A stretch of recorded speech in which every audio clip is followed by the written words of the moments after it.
ముక్కలేందే ముద్ద దిగదు.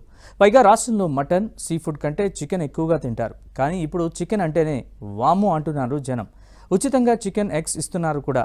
Bird flu కారణంగా చికెన్ వద్దంటే వద్దంటున్నారు నాన్ వెజ్ ప్రియులు. బర్డ్ ఫ్లూ న్యూస్ వైరల్తో కోళ్లు, గుడ్ల ధరలు బాగా పడిపోయాయి. చికెన్ అమ్మకాలు తగ్గడంతో రాష్ట్రంలో పౌల్ట్రీ రంగం తీవ్ర సంక్షోభంలో పడిపోయింది.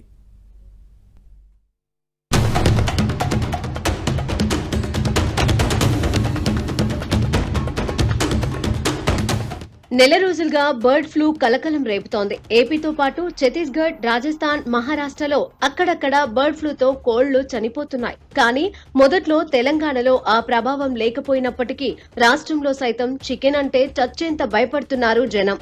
మరోవైపు బర్డ్ ఫ్లూతో కోళ్లు చనిపోయినట్లు అధికారులు ధృవీకరించారు. దీంతో తెలంగాణలోని అన్ని జిల్లాల్లోనూ బర్డ్ ఫ్లూ ఉందేమోనని జనం బెంబేలెత్తిపోతున్నారు.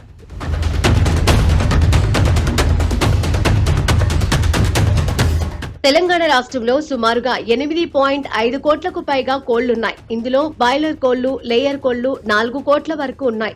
బర్డ్ ఫ్లూ కారణంగా అమ్మకాలు పడిపోవడంతో చిన్న పౌల్ట్రీ రైతులు దిక్కుతోచని స్థితిలో పడిపోయారు.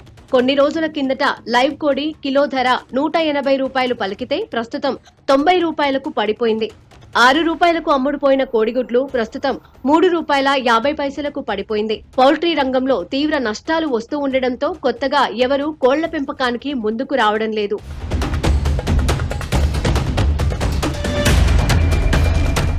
ఇక గుడ్ల పరిస్థితి ఇలాగే తయారైంది. లేయర్ కోళ్ల ద్వారా రోజుకు 4.2 కోట్ల గుడ్లు ఉత్పత్తి అవుతాయి. ప్రస్తుతం పౌల్ట్రీ రంగం తీవ్ర సంక్షోభంలో పడటంతో రోజుకు 15 కోట్లకు పైగానే నష్టం వస్తోంది.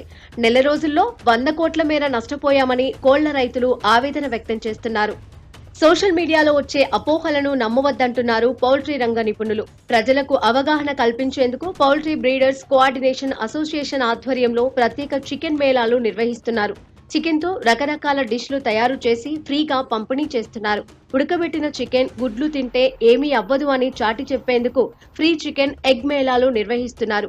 హైదరాబాద్ సిటీలో పలు ప్రాంతాల్లో నిర్వహించిన మేళాలో ఉచిత చికెన్ ఫ్రై ఐటమ్స్, ఎగ్ తినేందుకు నాన్ వెజ్ ప్రియులు క్యూ కట్టారు. ఇలా జంట నగరాల్లో జనం రద్దీగా ఉండే పలు ప్రాంతాల్లో చికెన్ ఫెస్ట్ నిర్వహిస్తున్నారు పౌల్ట్రీ బ్రీడర్స్.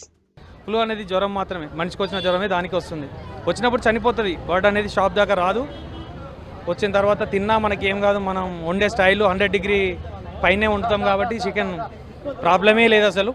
ఇది ప్రాబ్లం ఉన్నట్టు అయితే ఈ గవర్నమెంట్ వాళ్ళు షాప్లే బంద్ చేస్తారు, బర్డ్సే రానివ్వరు. అలాంటిది మేము వాళ్ళు పర్మిషనే ఇవ్వరు. ఆ పర్మిషన్తోనే చేస్తున్నాము, అన్నీ చేస్తున్నాము. మేము డైలీ చికెన్ తింటున్నాం, ఇప్పుడు కూడా తింటున్నాం, తిని కూడా చూపిస్తున్నాం, అందరికి పెట్టి చూపిస్తున్నాం. ఇంత ధైర్యంగా అయితే మేము బయట చెప్పలేము కదా. యాక్చువల్లీ బర్డ్ ఫ్లూ అంటూ ఇప్పుడు ఏం లేదు. యాక్చువల్లీ చికెన్ అవేర్నెస్ ప్రోగ్రామ్ గురించి మనం అందరం తినాలని పెట్టేస్తున్నాము. చికెన్ అవేర్నెస్ ప్రోగ్రామ్ ఇది. చికెన్ 100% తినాలి. యాక్చువల్లీ 70% మనం బాయిల్డ్ అయినాక అలాంటి వైరస్ ఏమి ఉండదు. ఏదో అట్లా సోషల్ మీడియా చాలా వైరల్ అవుతుంది. Actually main situation is the social media problem. అసలు వైరస్ అనేది లేదు, ఎక్కడో జరిగింది.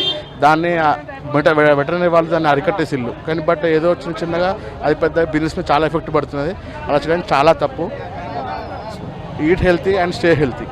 ప్రపంచ ఆరోగ్య సంస్థ రిపోర్టు ప్రకారం ఉడికించిన, వేయించిన చికెన్, ఎగ్స్ తినడం వల్ల ఎలాంటి సమస్యలు ఉండవని చెబుతున్నారు. పైగా ఇండియన్ కుకింగ్ స్టైల్ ప్రకారం వండితే ఎలాంటి ఆరోగ్య సమస్యలు రావని పౌల్ట్రీ రంగం చెబుతోంది. తక్కువ రేట్లో ఎక్కువ పోషకాలు లభించే చికెన్, గుడ్డును పక్కన పెట్టొద్దంటున్నారు. ప్రభుత్వం కూడా చికెన్, కోడిగుడ్లను కొనేలా ప్రోత్సహించేందుకు ముందుకు రావాలంటున్నారు. ఒకవైపు చికెన్, ఎగ్స్ రేట్లు నేలనంటగా మటన్, సీ ఫుడ్ ధరలు ఆకాశాన్ని అంటుతున్నాయి. రేట్లు పెరిగినా మటన్, సీ ఫుడ్ వద్ద జనం బారులు తీరుతున్నారు. ఈ బర్డ్ ఫ్లూ సమ్మర్ అంతా ఉంటే కష్టమే అంటున్నారు చికెన్ ప్రియులు.